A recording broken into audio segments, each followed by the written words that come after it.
and will be less interested in following this wise counsel. You know, you've heard in the program, your best thinking got you here. How much longer will we follow it? Or could we take another look? Could we go within to look at a place that's new, a place that's different?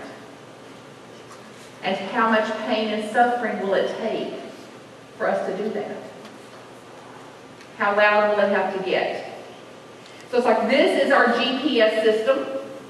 I've been here and spoken with you before, shared with you the journey. I reference this. We have a God position system internally. It's a guidance system, and it's always inviting us to come home. Come to center. Return to yourself. Reality is an option. God is an option. Peace is an option. And then we follow this again, and it reports to us through our emotions feedback like stress, like hurt and anger and sadness and grief and despair and pitifulness and powerlessness and angst and worry and fear and terror. It reports to us, you're believing false thoughts. You've you've edged God out. So you'll pay attention and follow that and hurt, or come back to reality, back to God. So this work is about meeting this thinking, meeting this madness, and meeting this unquestioned mind with the questions, with some understanding. And then the reality then is we know the truth, and the truth sets us free. Now, you know, in that part of that particular scripture, it didn't say read about the truth and sing about the truth. Know the truth. So the questions are about literally seeking, seekers. That's what I really especially love about Unity 2. We're seekers. We're on it. 20, 30, 40, 50 years, some of us. We've been looking to see. We've been trying it, testing it. What's left? And this work is the end of it, the best I can tell. This is what works 100% of the time with 100% of people in 100% of circumstances. To anyone that will ask the question and then answer the question. So how loud will it have to get? You know, in our GPS in your car, when you take the wrong turn, it reports back to you in feedback, you've taken a wrong turn. Wrong turn. Wrong turn. Recalculating. Recalculating. And then eventually it says, take a legal U-turn.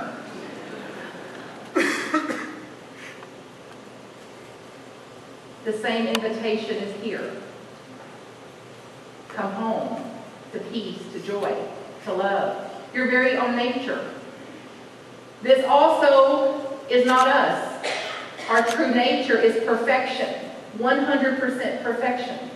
Made in the image and likeness of what is perfect. What is infinite and eternal. What knows no beginning and no end. Alpha, the Omega, all of it. And then this enters the picture, and it's very limited. And then it looks upon it all and starts naming it problem, problem, problem. And then we're afraid and panicked and terrorized by the stories we're telling ourselves, which we have imagined. We imagine them to be true and then lose awareness that we've imagined it. And then we live our whole life, some of us, out of that imagining instead of out of reality. What's the truth of it? What's in front of me? So now locate in your life right now Who's the matter with you? Just notice they'll come into your mind. Some of us have a long list. Who's the matter with us? Now, what would it be like if today you dropped that thought?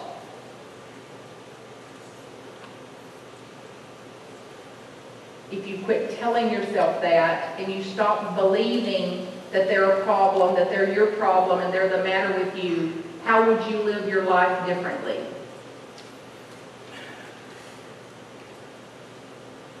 How much energy would you give to something that is A, none of your business? Shocker. Whose business is it what they do? Those of you familiar to the work. 3 types of business. My business, others' business, and God's business. Now, whose business are you in most of the time? That's why we're depressed and exhausted. Not much awareness of joy. Now, what would it be like for you just to mind your own business? This will frighten some of you and free the rest. Because it's like, who and what would I be if I wasn't trying to run the world? What would I talk about if I quit talking about people?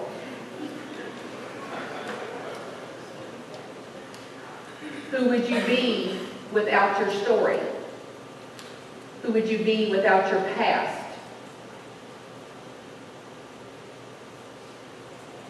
Who would you be without your imagined future?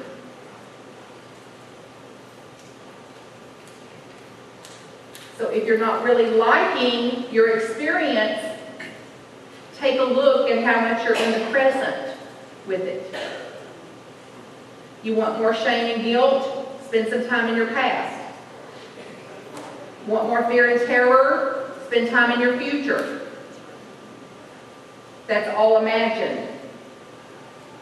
Mama would say, it's over. O-V-E-R. As over as it's ever going to get. The past. So if you really had realized that, how much time would you spend talking about it? How much energy would you give to it?